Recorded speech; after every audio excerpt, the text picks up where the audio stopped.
What's up, guys? Welcome back if you're a returning subscriber. If you're new here or you've stumbled upon my page, I hope that you'll check me out and then consider hitting that subscribe button. While you're at it, you might as well hit that notification bell so you can stay up to date every single time I drop a new video. I'm EVE and welcome to EveMas.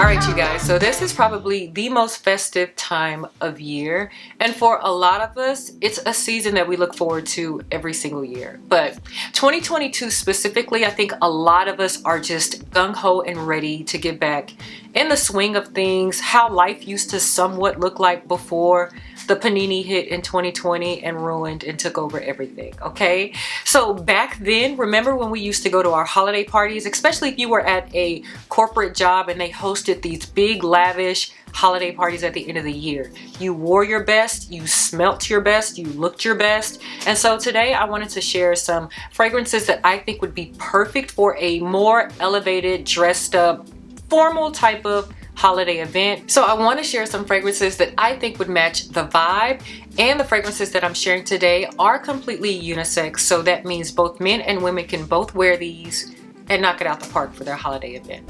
Alright, so the first one that I want to share with you is the new release from Kayali, and that is Vanilla Royale Sugared Patchouli. Now, I've recently talked about this fragrance. I've done a dedicated review. I've also mentioned this in my vanilla video. So if you haven't watched either one of those, go ahead and watch them. But overall, my thoughts on this was that it was a like when I first got my nose on it. It grew into a strong like. And you guys, it's a certified love. I love this fragrance and there is no denying it. So what I primarily get is a strong presence of rum. So there's a boozy opening. It migrates into this patchouli. It's a sugared patchouli. I get how the patchouli is dressed up and luxurious, okay? And then the last thing to show up and appear for me is the vanilla. So I don't get a vanilla presence upon first spray. You've got your booziness, you've got your patchouli. There is some slight nuances of a woody, oudy, leathery vibe, but it's not off-putting in my opinion. It's absolutely beautiful and perfect for a dressed up holiday event. The bottle, the foiled wrap bottle, matches the look and the feel and the vibe of a beautiful upscale holiday party. And as Mona would say, opulence in a bottle. Opulent fragrance to match an opulent outfit and just get your groove on. So I do feel that this is very much so unisex. A woman can definitely get sexified in this fragrance, as well as a man. I think the leathery, the oudy, woody nuance in here fits perfectly and just be delectably delicious on a guy. So my first one for a beautiful upscale holiday event is Vanilla Royale Sugared Patchouli. All right, real quick before we get into the next fragrance, this is totally off topic, but my blouse. Do not get this blouse. I'm gonna go ahead and link this top. This is from Zara, but this lining is very annoying and I keep adjusting so that I can keep it under wraps. But no, it's just doing its own thing. So don't buy this shirt. I don't know if it's because I have linebacker shoulders. I don't know, but it's not vibing with me today. This is the top snap, so there's nothing that's up here, but don't get this shirt. I'm gonna link it down below so you can see it, but don't buy it because I don't like what it's doing to me on camera, but I'm not changing either. So we're just gonna continue on, okay?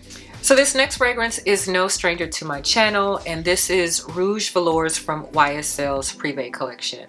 Now, I've talked about this a few times this year, and I said that when I do sniff this, I get the sensation of being at something very formal, very dressed up, like a gala. So I think this would be perfect for a year-end holiday party. So what I primarily get from this scent is a beautiful rose and patchouli, but the rose and patchouli isn't any type of rose and patchouli.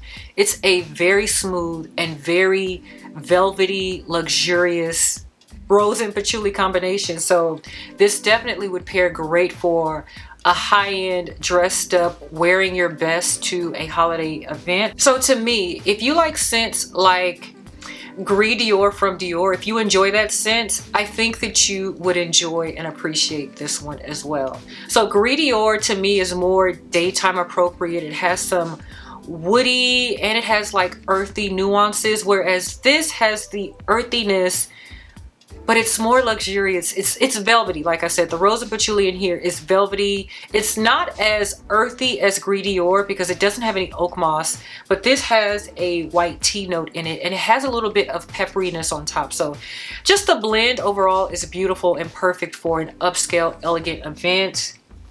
And you will be the talk of the night with this scent. This has a beautiful sillage to go with it as well. Not enough love for this scent, but one that I definitely think that if you love rose and patchouli, you definitely need to get your nose on Rouge Velours.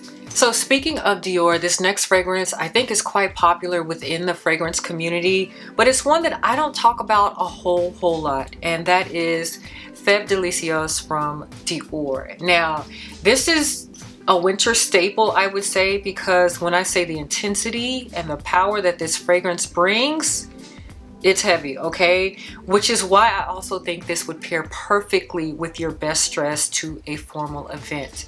Now, when I sniff this, I don't get casual vibes. I don't get Netflix and chill. I don't get let's cozy up and watch a movie. I get you need to throw on your best dress because we have dinner reservations. You need to put on your suit because we've got a party to show up and show out at. That's what this gives me. So this has a heavy dose for me of tonka bean and this cherry note in there. I think it's a sour cherry, but there are a bunch of other notes. In the opening of this, you get a little bit of brightness with the lavender and bergamot, but overall the heaviness of the tonka bean and that cherry is what takes over primarily. And because of that, I think this suits a more dressed up type of atmosphere than it does a casual. But I just have to be in a specific mood to want to wear this. But when I say when you do wear this, you will be the topic of discussion, because is this deliciously sweet? No, this is deliciously intriguing. Like, I'm gonna want to know what you have on, but it's not I'm gonna want to eat you. Does that make sense? So delicious topic of discussion, not deliciously sweet to eat type of scent for me. But overall, I think this would suit a perfectly dressed up holiday event. So FEVE Delicieuse. Okay, so this next fragrance is one that I feel like is starting to get its mojo back. Not that it really lost its mojo, but the buzz around this kind of died down maybe last year, but the buzz is coming back, okay? And that is Oud Satin Mood from MFK. Now, I've gotten my nose on quite a few of the fragrances from the house, maybe 80 to 85% of their offerings. And when I first sniffed this, to me, this leaned more feminine. And so there's another variation of this Oud Silk Mood, which I feel like is more masculine. I still feel that way about Oud Silk Mood, but now when I sniff this, I definitely think this is down the middle unisex. So a man or a woman can both rock this and get their best luxurious bougie upscale life. Y'all, this smells like a high class expensive fragrance, okay? So to me, what is prominent is that oud and that vanilla. So the oud in here is not off-putting. So if you're new to oud or don't know how to get into oud, I think this is a really good one to try. The oud is heavily laced in that vanilla, and the vanilla to me is mid. It's not super thick or heavy, but it's not an aromatic or light vanilla either. I think the vanilla is what helps the oud to kind of not be overbearing or barnyardy or off-putting. So that's a perfect combination. It also has some sexiness with two types of rose. There's Turkish and Bulgarian, and I think that Bulgarian is what kind of tips it over the edge to being formal, more upscale, more classy, more elegant. So absolutely beautiful scent. What are they wearing? I don't No, the guy specifically, he doesn't necessarily have a jacket on the entire night, but he does have a nice crisp button down. He might have a bow tie or just a regular long tie, but he is very dapper. And the woman, she always has it together. She knows what to do to kind of match her partner's vibe. So whatever it is that she has on, she definitely looks beautiful. She looks elegant. She looks very classy and sophisticated and expensive smelling, to say the least. So this is Oud Satin Mood from MFK. All right, so we talked about classy, sophisticated, upscale, bougie. We talked about deliciousness. I feel like all of those adjectives describes Babylon from Penhaligons perfectly, y'all. And when I tell you this is perfect for a holiday event to show up and show out and be talked about, like, what do you have on? This is it. So in the opening, it is spicy, okay? So you get some nutmeg, you get some coriander, but you get that beautiful saffron. And saffron was a very hyped up note this year, and rightfully so. But I think the saffron thing has died down a little because the cherry has come through this year and just taken over the game. But beautiful saffron on top. It is a delicious vanilla as this starts to dry down. There are some woody nuances in here. I do get a hint of oud when I smell this. But overall, this juice mixed with a formal dressed up event, absolutely perfect, okay? So this is Babylon from Penhaligons. All right, so those were my holiday party picks for 2022. Leave me a comment down below and let me know if you've already been or you are planning on going or attending a holiday party this year. What is your go-to fragrance? What do you plan on wearing to knock the people's socks off? Let me know in the comments down below, okay? So until the next time, which is tomorrow, I'll see you guys on the next one. Bye, guys.